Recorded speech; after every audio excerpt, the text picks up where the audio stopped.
What's up, guys? Back again. Just making a quick update video for you here. There is content coming. I know that I've been kind of slow on making videos, and the main reason behind that is because I've been waiting for my kids to get back into school, because I don't want to sit down here and make like a 10 or 15 minute video and then have one of my kids, bust in, what are you doing, Daddy? And they're going to jump in front of the camera, and kids, they always want attention. So just to let you know, there is content on the way. I actually have a few things I want to talk about. I actually picked up this book over here. I saw this on Marshall Harrison's live stream. If you don't know who Marshall Harrison is, man, you are missing out. Marshall Harrison is probably the best guitarist I've seen in the last 20 years. And it's a crime that he doesn't have as much attention as someone like Rick Graham or a lot of other guitarists out there, these Jared Dines or whatever, Rob Scallion. I mean, he would destroy them. It's just ridiculous how good Marshall Harrison is. So this book here, this is J.S. Bach for electric guitar. I'm actually working on the Toccata and Fugue in D minor for this. I'll tell you what, when you play stuff like Bach on guitar, man, you'll never play anything that's more beautiful than some of the classical stuff from, Bach, Beethoven. I like Tchaikovsky. There's a lot of good composers out there. Chopin's also awesome. I also want to talk about this new pick I've got. This pick right here. Come on, focus. Put it on the floor here.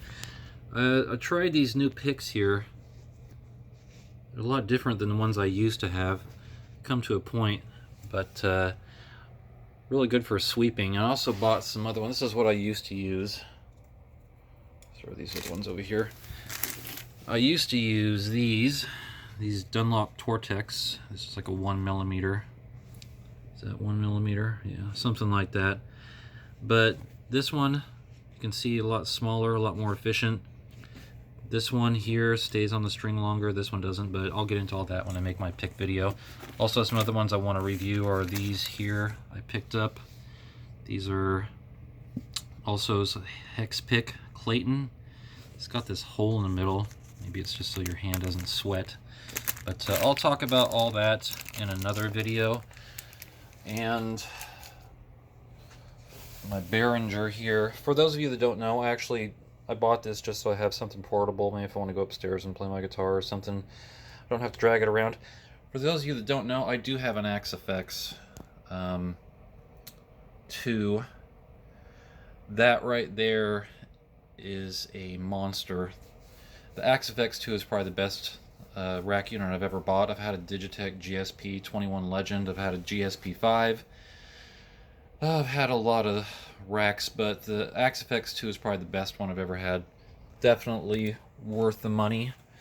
So yeah, that's something I'm going to get into later. I'm going to hook it up, maybe just buy like a rack case for it, but just letting you guys know there is content coming, and I know this isn't going to be just like a Chinese guitar channel. I want to put actually content out, like a riff of the day. I've been thinking of doing a riff of the day. I might go over this book here. I've been studying the Guitar Mode Encyclopedia. It's hard for me to get into theory. Theory to me is just so frustrating, because it's just like, I don't know, to play the guitar naturally, just the way it sounds good, and then you put theory on top of it, it's like then it kind of starts sucking the life out of playing, because then you get into the technical aspect of it. But this book isn't too bad. Guitar Mode Encyclopedia. It goes through all the modes, and it has all these melodic patterns. It's not too bad if you're just getting into theory. I mean, I know basic theory, but I haven't gotten down into the dirty depths of theory, because it's just, after a while, it's like, man, I just gotta shut it off and just play. But anyways, guys, if you have any questions, let me know. If there's anything you want to see, I'm open to suggestions. But for the most part, tomorrow my kids go to school. Thank God, after 3 months of this, man, Daddy needs a break. So anyways, guys, leave any comments, suggestions below. There is content coming. Stay tuned. And I'll be back tomorrow. See ya.